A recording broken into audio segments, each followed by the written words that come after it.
Pemprov DKI Jakarta terus berupaya menghadirkan solusi permasalahan sanitasi dan air limbah di Jakarta dengan memanfaatkan sistem pengelolaan air limbah domestik terpusat atau SPALDT skala permukiman.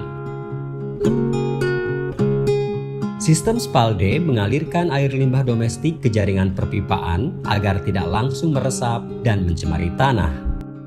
Hadirnya SPALDE juga diharapkan mengurangi penyakit bawaan air atau waterborne diseases yang disebabkan oleh saluran drainase lingkungan yang kotor atau air tanah yang tercemar bakteri E. coli. Yang terlayani satu RW dari RT 1, RT 2 sampai dengan RT 7. Kemudian sekitar 309 pintu ya yang terlayani. Jadi semua air limbah dari rumah tangga yang dipakai itu dikumpulkan, kita jerihkan di ruang penjernihan.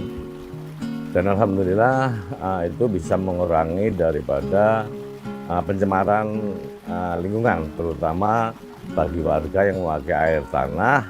Itu benar-benar bermanfaat sekali karena lingkungan warga itu jadi sehat, terutama untuk gotnya atau sanitasi di samping rumah. Itu sekarang sudah tidak ada bau-bau lagi.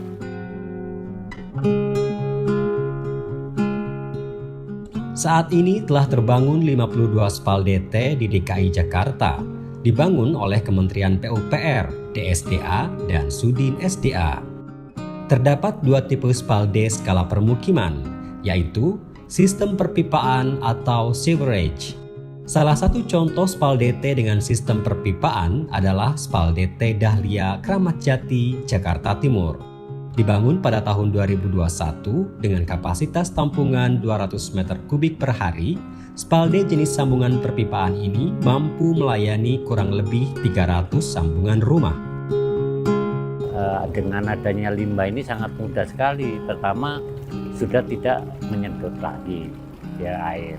Sebenarnya tapi kebutuhannya masyarakat itu sangat penting karena apa, daerah kita memang sangat rendah. Jadi kalau kita gali sepiteng itu gampang sekali airnya ini kotorannya ini keluar lagi. Dengan adanya ini kan kita bisa langsung. Sistem tercampur atau interseptor. Salah satu contoh SPALDT dengan sistem tercampur adalah SPALDT Waduk Kampung Rambutan RW 6, Kelurahan Rambutan, Kecamatan Ciracas, Kota Jakarta Timur. Dibangun pada tahun 2021 dengan kapasitas tampungan 500 meter kubik per hari, SPALDE jenis interseptor ini mampu melayani warga dengan cara mengolah air dari saluran permukiman sekitar Waduk Kampung Rambutan 2. Sangat bagus untuk warga, jadi supaya warga tuh ngerasain air bersih semua, jadi yang di sungainya juga bersih, jadi indah ya. Sekarang lingkungan sudah mulai lebih bersih lagi, udah enak dilihatnya, jadi lebih bagus lagi. Kalau bisa supaya ditingkatin lagi biar supaya airnya lebih bersih lagi.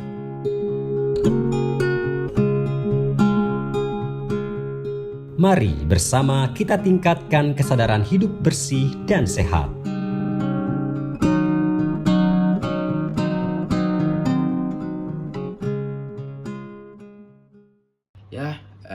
Video sebelum itu adalah video pengantar saja sebelum saya menjelaskan bagaimana itu karakteristik air limbah domestik. Yang saya akan jelaskan beberapa penjelasan. Yang pertama itu menjelaskan prinsip kerja sistem pompa dalam sistem sewers dan pompa dan kapan pompa diperlukan. Selanjutnya itu ada menghitung head load pompa atau statis ditambah gesekan menggunakan pendekatan bertahap. Selanjutnya itu ada mendesain wet well dan dry well dengan volume yang sesuai untuk operasi pompa optimal. Selanjutnya itu ada memilih jenis pompa yang tepat atau submersible dry pit berdasarkan aplikasi Sewatch. Selanjutnya itu menganalisis pipa tekan atau force main dan strategi pencegahan water hammer. Selanjutnya itu memahami sistem kontrol dan kelistrikan untuk operasi optimal. Assalamualaikum warahmatullahi wabarakatuh. Perkenalkan, nama saya Almuizoni Putra Pratama dengan NIM S1A1230094. Saya dari program studi S1 Teknik Sipil Umum. Di sini saya akan menjelaskan tentang karakteristik air limbah domestik yang ada di bab 11. Langsung saja. Yang pertama itu ada kebutuhan pompa dalam sistem Sewatch. Dalam sistem Sewatch ideal, air limbah mengalir secara gravitasi dari hulu ke hilir. Namun dari kondisi topografi dan teknis tertentu memerlukan bantuan pompa untuk mengangkat air limbah ke elevasi yang lebih tinggi. Selanjutnya ada juga penjelasan kapan pompa itu diperlukan. Pompa diperlukan itu mungkin dari sistem kondisi, topografi datar. Tidak ada slope untuk gravitasi. Terus untuk solusi alternatifnya galian lebih dalam atau biayanya lebih tinggi. Terus ada cikungan. Untuk deskripsinya itu kawasan lebih rendah dari IPAL. Terus solusi alternatifnya multiple life station. Terus yang kondisi yang ketiga, dalam eksesif.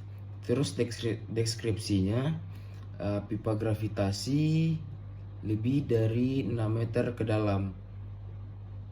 Terus solusi alternatifnya pompa untuk kurangi galian. Terus selanjutnya keuntungan dan kerugian sistem pompa. Keuntungan yang pertama, kedalaman galian berkurang atau mengurangi biaya ekskavasi dan shoring. Terus yang kedua, fleksibilitas routing atau pipa dapat mengikuti kontur tanah. Terus yang ketiga, kecepatan konstruksi atau instalasi lebih cepat daripada galian dalam. Terus yang keempat, aksesibilitas atau pipa dangkal lebih mudah untuk memelihara. Terus kerugiannya, yang pertama itu biaya operasional yang tinggi atau konsumsi listrik yang tinggi. Terus yang kedua, ketergantungan listrik atau sistem gagal jika power out. Terus yang ketiga, pemeliharaan intensif. Pompa dan kontrol memerlukan servis rutin. Terus yang keempat, resiko clogging atau pompa rentan tersumbat.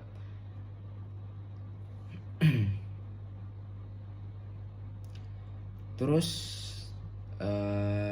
di sini juga mempunyai rumus seperti analisis ekonomi gravity berlawanan dengan pompa. Jadi disingkat dengan BEP atau rumusnya konstruksi gravity dikurang konstruksi pompa dibagi dengan biaya operasional pompa per tahun.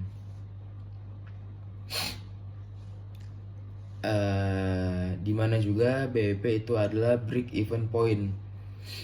Jika BEP kurang dari 10 tahun, pompa lebih ekonomis. Jika BEP lebih dari 15 tahun, gravity lebih ekonomis.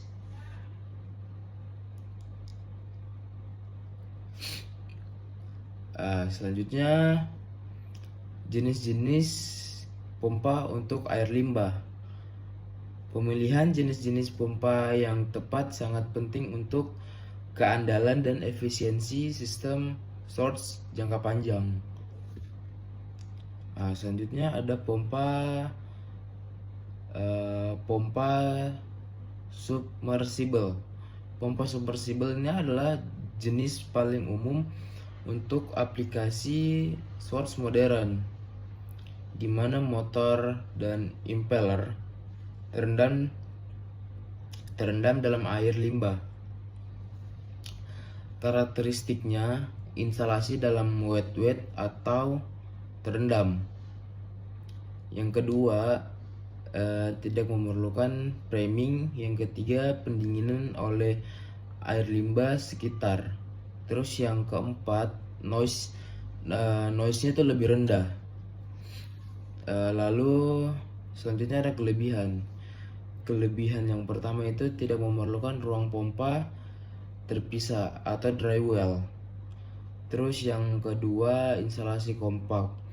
Biaya konstruksi lebih rendah.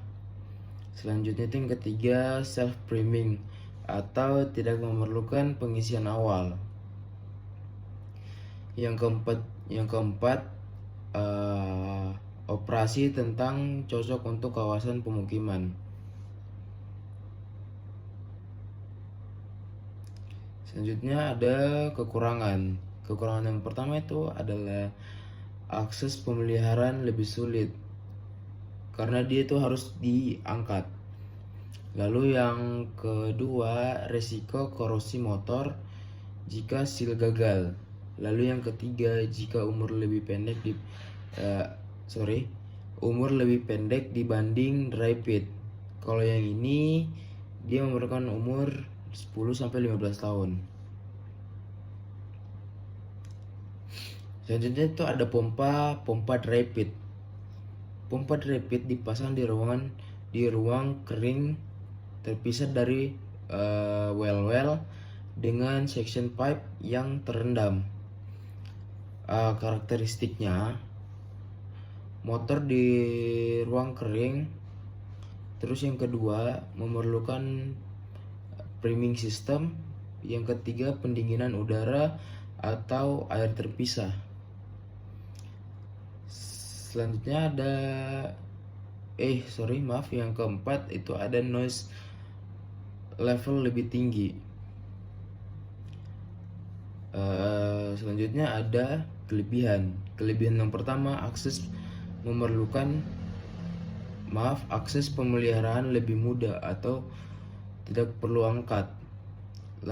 Yang kedua, umur lebih panjang, 15-25 tahun. Ketiga, motor tidak terpapar air limbah. Yang keempat, cocok untuk kapasitas besar, sampai 10 liter per detik. Kekurangannya, memerlukan bangunan pompa terpisah, itu yang pertama. Yang kedua, biaya konstruksi lebih tinggi. Yang ketiga, sistem priming kompleks. Yang keempat, ventilasi ruang pompa diperlukan. Selanjutnya ada spesifikasi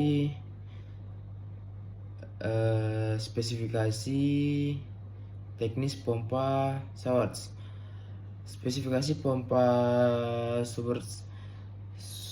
submersible untuk Schwartz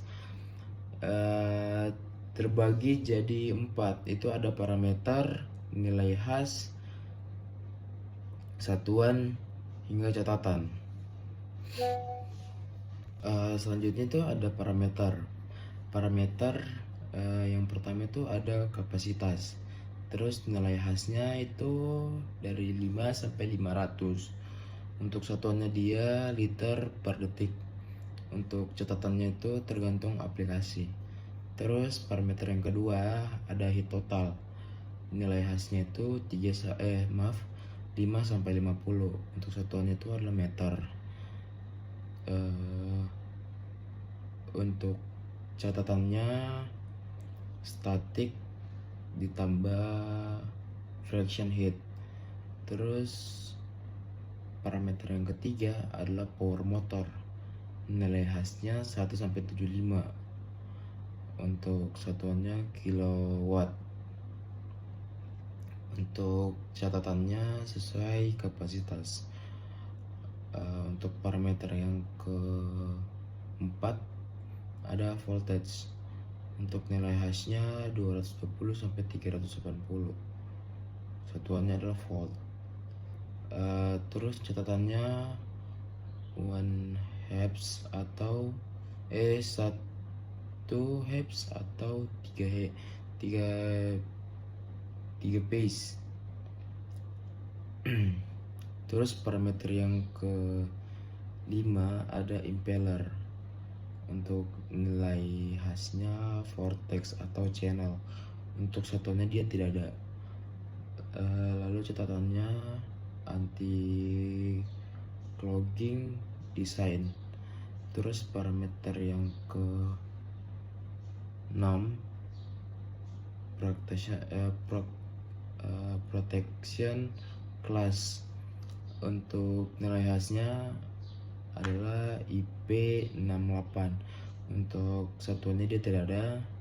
Terus untuk catatannya adalah submersible rated. Terus ada perbandingan pompa submersible dengan dry pit.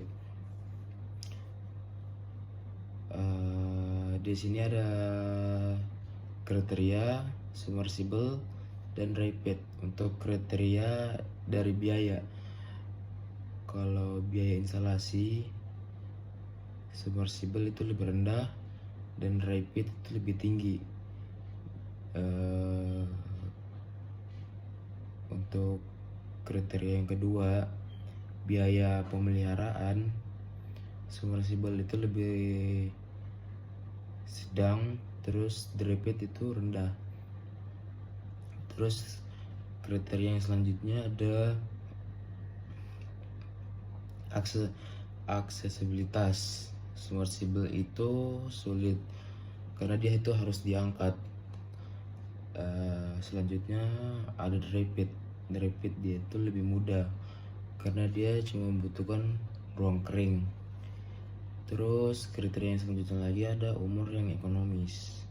Submersible dia itu membutuhkan 10 sampai 15 tahun. Terus dry pit dia 15 sampai 25 tahun. Kriteria yang selanjutnya adalah kapasitas optimal. Submersible dia di bawah 100 liter per detik. Terus untuk dry pit di atas 100 liter per detik. Terus selanjutnya adalah noise level. Kalau noise level dia submersible-nya itu lebih rendah, di bawah 60 desibel. Terus untuk dry pit dia tuh sedang 70 sampai 80 desibel. Selanjutnya itu ada aplikasi umum. Untuk submersible itu pemukiman komersial untuk submersible. Terus untuk dry pitnya itu IPAL, besar dan regional.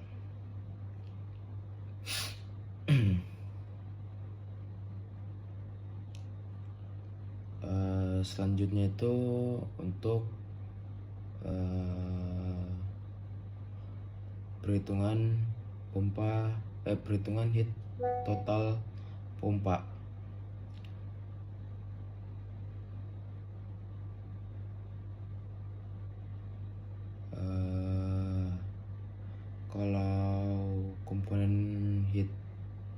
total, dia itu heat total sama dengan H statis ditambah dengan H gesekan ditambah dengan H minor dengan H ditambah juga dengan H velocity, dimana H total itu atau sama dengan heat total yang harus disediakan pompa. Terus H statis sama dengan perbedaan elevasi antara discharge dan section. Selanjutnya adalah H gesekan sama dengan heat loss akibat gesekan pipa. H minor sama dengan heat loss akibat fitting dan valve. H velocity di outlet biasanya diabaikan. Selanjutnya adalah heat statis. Statis itu sama dengan elevasi discharge dikurangi elevasi section. Komponen head statis itu ada dua, static suction lift atau jarak vertikal dari muka section ke centerline pompa. Yang kedua tuh static discharge head atau jarak vertikal dari centerline pompa ke titik discharge tertinggi. Selanjutnya tuh ada heat gesekan atau major loss.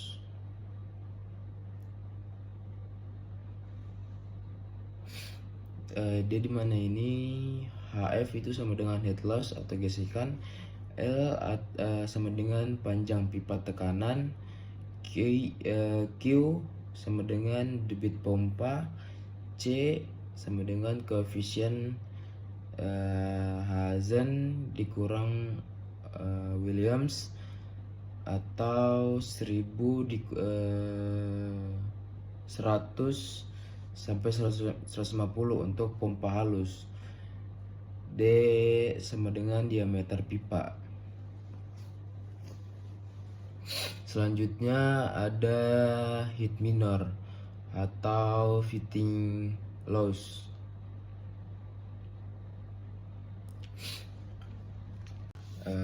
Selanjutnya tadi itu ada heat minor atau fitting loss. Kita masuk ke tabelnya. Koefisien minor loss untuk sistem pompa. Dalam tabel tersebut ada fitting, ada koefisien K, ada jumlah tipikal. Fitting yang pertama itu check valve, koefisien K-nya itu 2 sampai 5. Terus jumlah tipikalnya itu 1 per pompa. Selanjutnya ada gate valve atau valve terbuka. Koefisien K-nya dia tuh 0,1 hingga 0,3. Jumlah tipikalnya itu 2 per pompa. Terus fitting untuk elbow 90 derajat, koefisien K-nya itu 0,3 hingga 0,9. Jumlah tipikalnya 2 hingga 4 per sistem. Terus selanjutnya itu ada fitting T atau flow toe. Koefisien K-nya itu 0,4 hingga 0,6. Jumlah tipikalnya 1 hingga 2 per sistem. Selanjutnya itu ada fitting entrance. Koefisien K-nya itu cuma 0,5. Jumlah tipikalnya 1 per section. Selanjutnya itu ada exit. Koefisien K-nya 1. Jumlah tipikalnya 1 per discharge. Kita masuk ke contoh penyelesaian bertahap. Kalau yang pertama itu contohnya seperti H statis sama dengan elevasi discharge lalu dikurangi elevasi section sama dengan H H statis sama dengan 18 dikurang 5 sama dengan 13 meter. Selanjutnya lagi kita masuk ke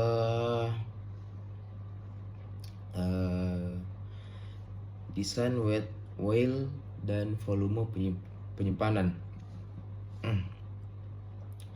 Get well berfungsi sebagai penampung sementara air limbah sebelum dipompa untuk memastikan operasi pompa yang efisien dan mencegah clogging berlebihan. Fungsi wet well yang pertama itu ekualisasi debit atau menyerap variasi debit inlet untuk operasi pompa stabil. Yang kedua itu mencegah clogging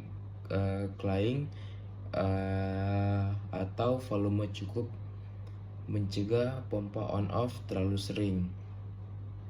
Yang ketiga itu sedimentasi awal atau partikel berat mengendap sebelum pompa. Yang keempat itu priming atau memastikan pompa selalu terendam untuk submersible.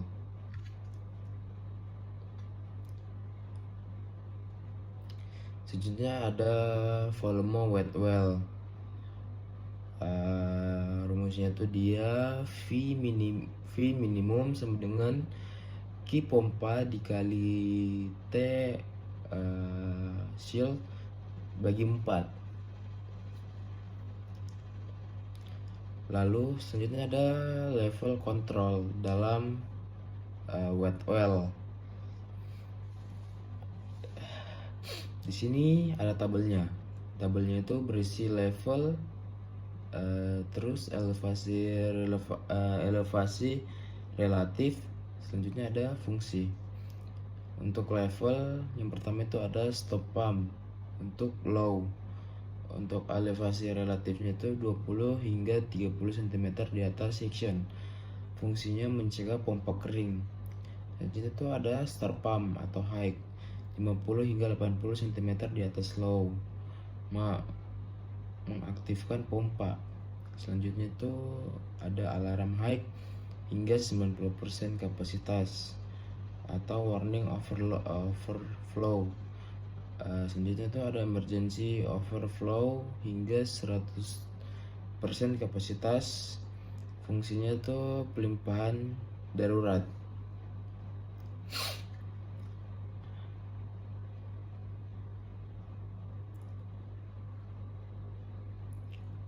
Selanjutnya lagi tuh ada pipa tekan atau force main dan water hammer. Pipa tekan adalah pipa yang mengalirkan air limbah dari pompa ke titik discharge dengan tekanan lebih tinggi dari atmosfer. Yaitu ada karakteristik pipa tekan. Selanjutnya kita masuk ke tabel kriteria desain pipa tekan.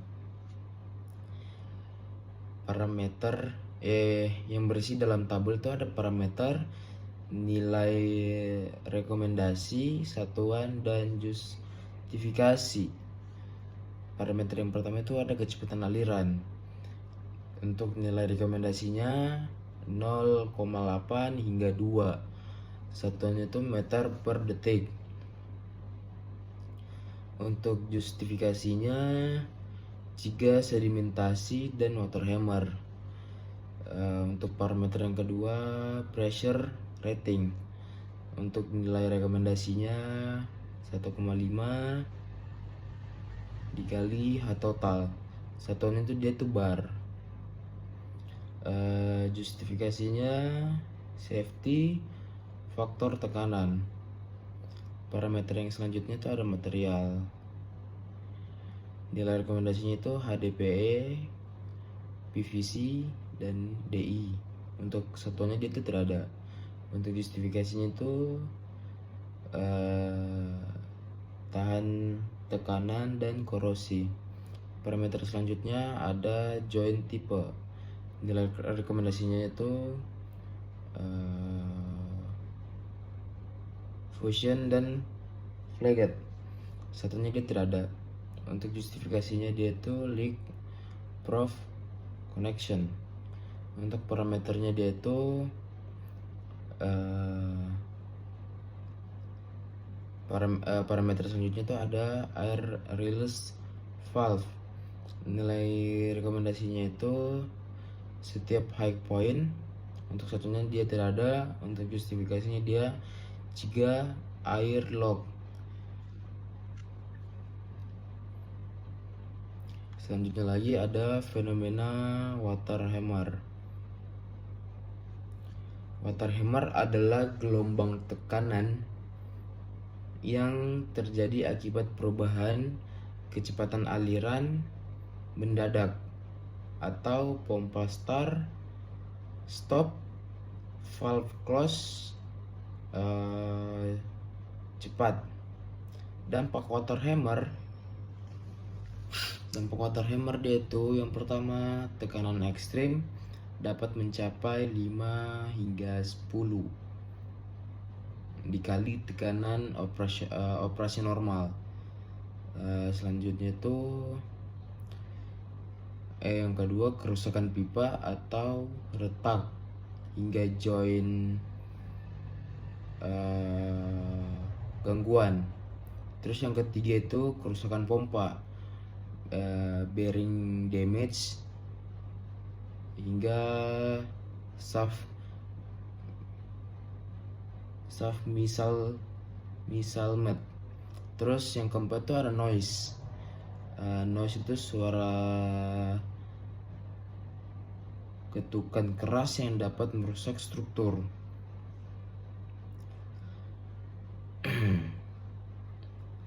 Untuk rumusnya tuh tekanan water hammer delta P sama dengan P dikali A dikali delta V, dimana delta P itu sama dengan kenaikan tekanan water hammer, terus P nya itu densitas air hingga 1000 km/3. Terus A itu kecepatan gelombang tekanan, delta V itu perubahan kecepatan aliran.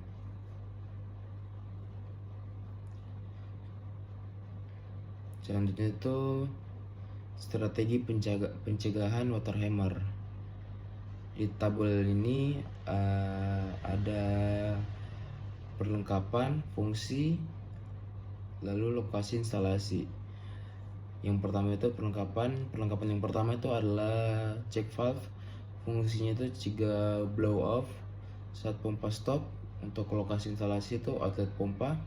Untuk perlengkapan selanjutnya itu adalah air release valve. Fungsinya itu pelepasan udara terperangkap. Lokasi instalasinya itu high point pipa. Terus selanjutnya itu ada surge tank. Fungsinya itu absorb tekanan surge. Lokasi instalasinya itu dekat pompa. Terus slow close valve. Fungsinya itu tutup bertahap hingga 5 hingga 10 detik. Lokasi instalasinya itu outlet pompa. Selanjutnya lagi adalah sistem kontrol dan kelistrikan.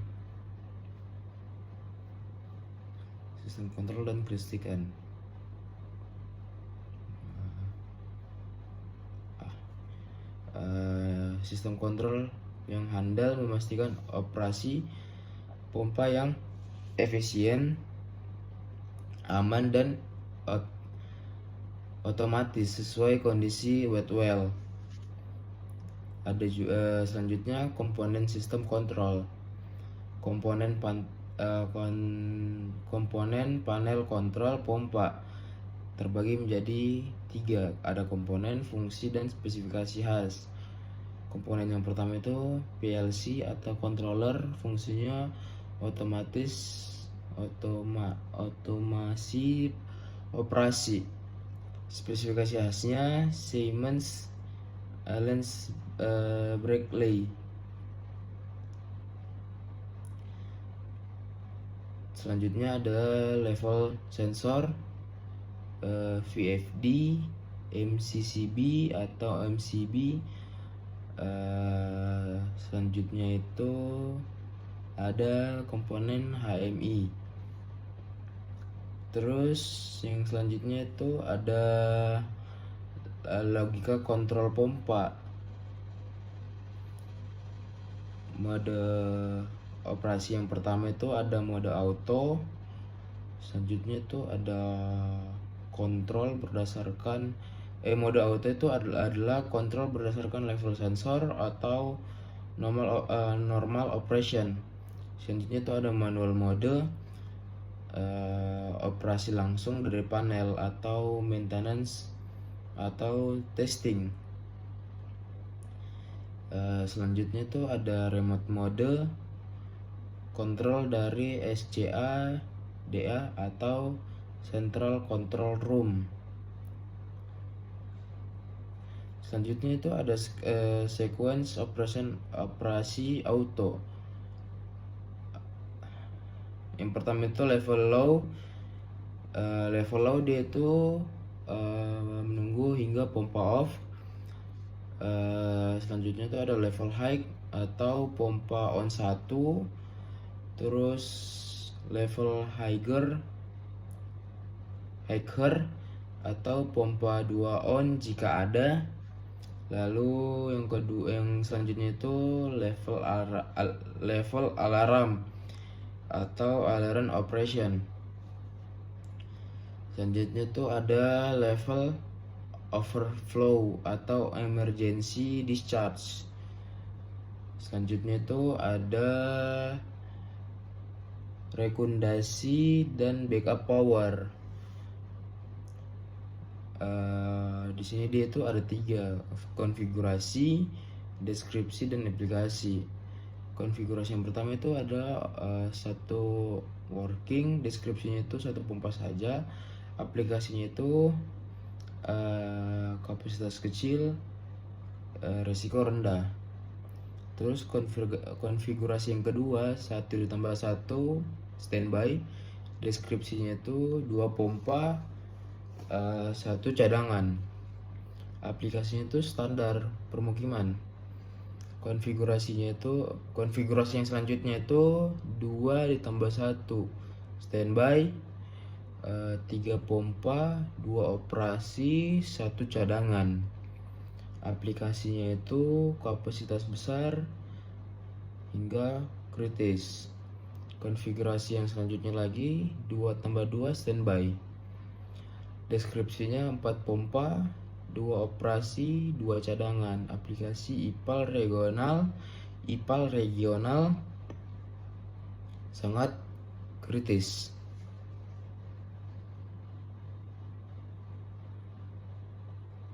Backup power requirement, generator diesel, kapasitasnya itu 125% dari total load pompa. Ada juga ATS atau automatic transfer switch, transfer time-nya itu di bawah 30 detik. Selanjutnya itu ada baterai backup untuk kontrol dan alarm minimal 4 jam. Ya, sekian dari saya. Saya telah memaparkan materi bab 11 yang berisi karakteristik air limbah domestik. Di sini ada 6 poin dari bab 11 itu. Poin yang pertama itu ada kebutuhan pompa dalam sistem sewers atau pembuangan. Yang kedua itu ada jenis-jenis pompa untuk air limbah. Yang ketiga itu perhitungan head total pompa. Yang keempat itu desain wet well. dan volume penyimpanan.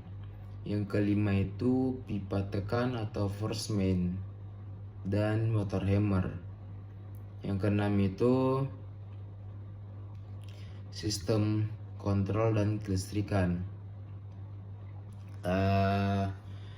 Mungkin dari saya hanya itu, dan video selanjutnya adalah saya akan menampilkan mungkin animasi bagaimana cara kerjanya, karakteristik air limbah domestik. Mungkin dari video saya ini saya langsung memunculkan video animasi tersebut. Sekian dari saya. Assalamualaikum warahmatullahi wabarakatuh.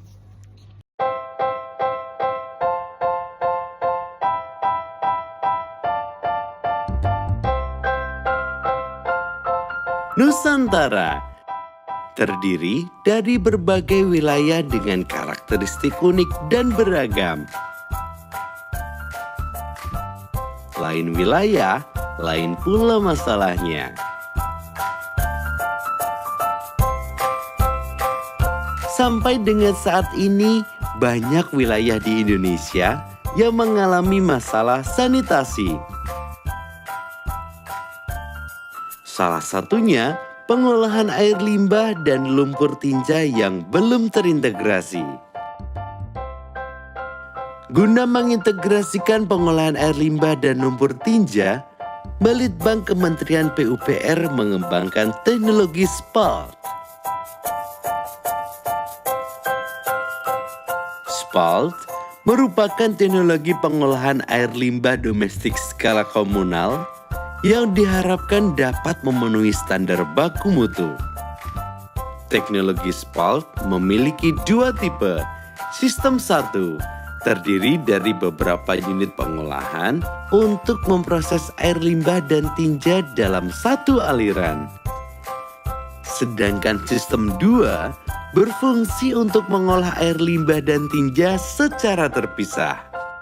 Teknologi ini sangat efisien karena menghasilkan olahan yang ramah lingkungan dan dapat dimanfaatkan oleh masyarakat. Seluruh komponen SPALT tersedia di dalam negeri dan mudah diperoleh. Teknologi SPALT merupakan solusi pemenuhan sanitasi sehat dan multi manfaat untuk masyarakat Indonesia. Karena kesehatan adalah kebutuhan kita semua. Informasi lebih lanjut hubungi kami, Balai Litbang Penerapan Teknologi Permukiman.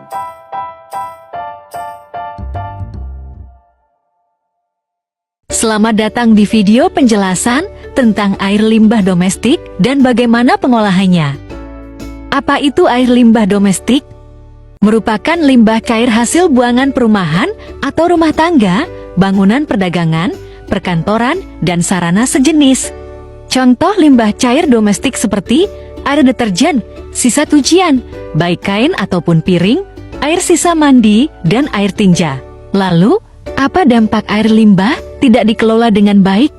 Air limbah baik yang berbentuk cair dan padat dapat mencemari tanah, merusak ekosistem air, berpengaruh pada sumber air minum masyarakat, menyebabkan bibit penyakit, dan menimbulkan bau yang tidak sedap. Setelah mengetahui dampak dari air limbah domestik, lalu, apa solusi dalam mengolah air limbah domestik? Sistem pengolahan air limbah domestik ada dua. Yang pertama, sistem pengolahan air limbah setempat atau SPALDS. Yang kedua, sistem pengolahan air limbah terpusat atau SPALDT. Berikut adalah skema pengolahan air limbah rumah tangga setempat atau SPALDS untuk 1 KK. Dan tahapan pengolahan air limbah domestik setempat memiliki 3 komponen pendukung dalam mengolah air limbah domestik. Yang pertama yaitu subsistem pengolahan setempat yang berupa tangki septik. Yang kedua yaitu subsistem pengangkutan menggunakan mobil truk tinja. Dan yang ketiga adalah subsistem tempat pengolahan lumpur tinja yang dibawa oleh mobil truk tinja. Hasil pengolahan lumpur tinja akan dibuang ke badan air permukaan, yang mana hasil pengolahan telah sesuai dengan standar baku air limbah domestik. Selanjutnya adalah skema pengolahan air limbah rumah tangga terpusat atau SPLDT. Lalu, bagaimana pengolahan air limbah domestik terpusat? Air limbah domestik terpusat memiliki 3 komponen pengolahan air limbah. Yang pertama yaitu subsistem pelayanan dari masing-masing rumah, lalu dialirkan ke subsistem pengumpulan, dan terakhir dialirkan ke subsistem pengolahan terpusat. Lalu, hasil pengolahan air limbah akan dibuang ke badan air permukaan, yang mana hasil pembuangan telah sesuai dengan standar baku air limbah domestik. Nah, itulah penjelasan tentang air limbah domestik dan bagaimana pengolahannya. Semoga video ini bermanfaat ya. Terima kasih.